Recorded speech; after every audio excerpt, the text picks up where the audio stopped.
You gotta turn me up, bro.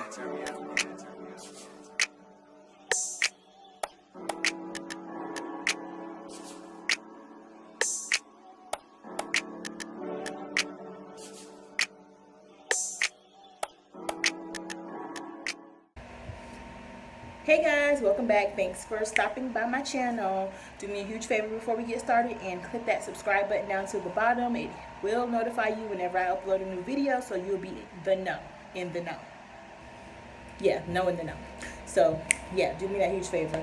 Now today we're going to talk about what went on this weekend. So this weekend, Mother's Day weekend, happy Mother's Day, belated Mother's Day to all the mothers out there. We appreciate everything you do. Video resurfaced from America's Next Top Model. Sorry, I had a brain fart. From America's Next Top Model, old show, 17 years ago, for my young little kiddies.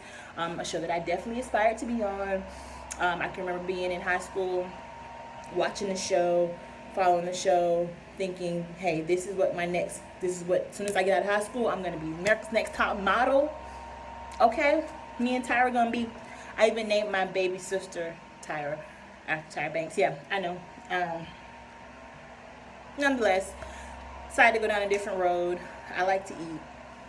I like to eat. Okay. When I was younger, I was about a size 0, 2. But I like to eat. See the double chin? I like to eat. Okay. It didn't work out. I tried out 3 times, didn't get it. Wrote Tyra a hot ass email about it. I wrote her an email about it, lengthy one, with commas and periods and semicolons, adjectives, metaphors. She never responded, but I did write her. Anyway, it wasn't meant to be, and so I just left it at that. So what I really wanted to come on and talk about was, everybody was blasting Tyra Banks, basically. I guess it resurfaced that video, a specific video from a season where a young lady named Danielle, which she was one of my favorites. She was my favorite that season of America's Next Top Model, and I was actually rooting for her because she looked more like me than any of the other girls were that had won in the past. So I just connected more with her, and I really liked her. So the video that resurfaced, I think it was on Instagram, was of Tyra and her panel telling Danielle, which she goes by Danny now, that she needed to cover up her gap. And she's basically in the video doing like this, you know, when all we're gonna see, if you don't close up this gap in your pictures, all we're gonna see is this. And basically implementing her gap. All you're gonna see is this. And I'm using the country accent because Danny did have a very, very strong accent. I think she was from Alabama, if I'm not mistaken. So she's, you know, she got the country accent, she's got the gap. They're basically telling her and panel, you know, listen, either you get your gap fixed, or we're not going to take you. We're not going to want you. Nobody's going to want you. It's ugly. It's distracting. Miss J, of all people, had the audacity. Let me shut up. You know, it's not necessary. Miss J was one of the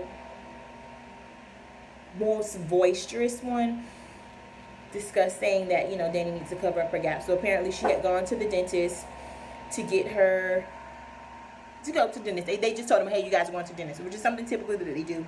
They go to the dentist, they get a, you know, cleaning, if they're missing teeth or fixing teeth or just fixing any little imperfections that they have. So I guess Danny was under the impression that she's there to get a cleaning. What she said in her video, she was there to get a cleaning, and they asked her if she wanted to cover up her gap. I guess they hadn't had that conversation about her gap, I guess, due to editing, until after she went to the dentist. And while she was at the dentist, she was telling them, hey, no, I'm not here to cover my gap. No, I'm not covering my gap. And so she didn't cover up her gap. She's got her teeth clean, came back, and that was when the whole video went viral, as to when they were making fun of her, or I won't even say making fun, they were discussing her gap and how it's going to hold her back and how it's ugly and how it's going to be distracting. And, you know, you're not going to get very far in this industry without covering up your gap. It's just not going to work. It's not cute. It's not funny. I don't say funny, but it's not cute. It ain't cute. It's not going to get you anywhere. So basically social media, I guess it was resurfaced, and social media went crazy, blasting her, saying, you know, her gap shouldn't have been covered, and you're making girls feel some type of ways. Modeling isn't all about, you know, looks and this, that, and the other.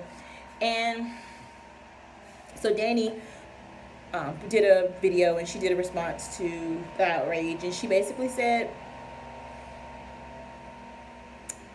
I did it because I needed, basically, in short, I did it because I needed to get out of the situation I was in. There was a backstory to her gap, because the first reason why she did not want it closed up was because her grandmother and her great-grandmother had gaps. So I guess, you know, being that little girl, insecure about something on her body, and her mother, you know, sat her down and told her, hey, listen, there's nothing to be ashamed about with your gap, baby. Your grandma have it, your great-grandma got it, they're queens. And you have it too, so you're gonna, you wear that, you wear it as a badge of honor, you be proud of it. So Danny did explain that story, but she said, you know what, I was trying to get out of the situation that I was in. So I believe she said her brother had suggested that she go apply for a top model. She got on top model. She closed up her gap, and guess what? She won. She won. She won that thing fair and square. Now, me coming from that background, because I did model as a child as well. I had an agent. I did some fashion shows. I did some photo shoots, things like that. Just never really continued, never was really consistent. My parents were really consistent with sending me, so that's why I kind of just fell off. But I knew once I turned 18, I was going to move to New York. I was going to do this, and this. But even as a child, I knew to be a model, modeling is about selling whatever it is that you're trying to sell, whatever product it is, whether it be clothes, shoes, makeup, jewelry, whatever.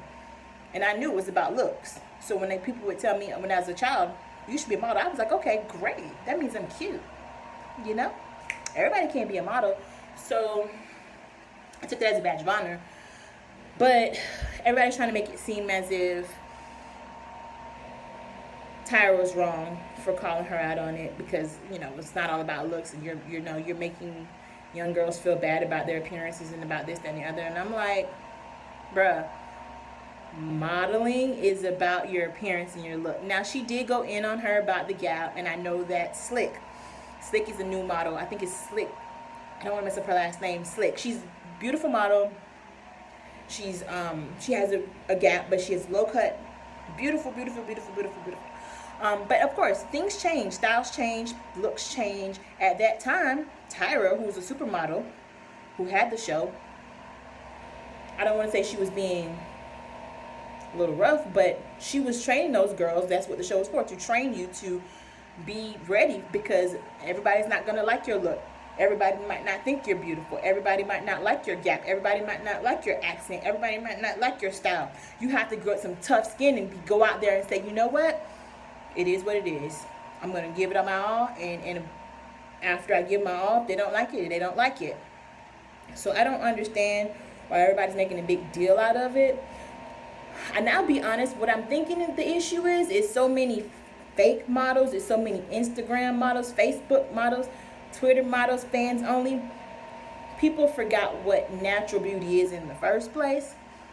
And I know I'm kind of contradicting myself with the whole gap situation, but any and everybody can be an Instagram model. Don't take much. Get you a phone, a little t-shirt tied up, some little shorts, bam. Put you some makeup on, get you a filter, you're an Instagram model. What those girls on America's Next Top Model were doing, it was past Instagram model. It wasn't something that any and every girl could do. And at the end of the day, if Danielle thought it was good enough, if that the show was good enough and the opportunity was big enough for her to go ahead and cover that gap, why are you guys so worried about it? We don't know what her situation was at home. We don't know what she was trying to get away from. We don't know what needs she had to fulfill back at home, even if she didn't. Modeling is about, unfortunately, they're there to judge you on your look. So the outrage, I'm not really understanding it. Everybody just feels, it seems like nowadays everybody just wants to argue. They just want to fight about something. They want to be mad about something. They want to be pissed off about something. They want to complain about something. The show is at least 15, 16 years old, and now it just resurfaces, so now that there's a big deal about it. Oh, well, you covered your gap for sure. She covered her gap for the show. She won the show. She got her coins. She moved on. She looks like she's doing pretty good.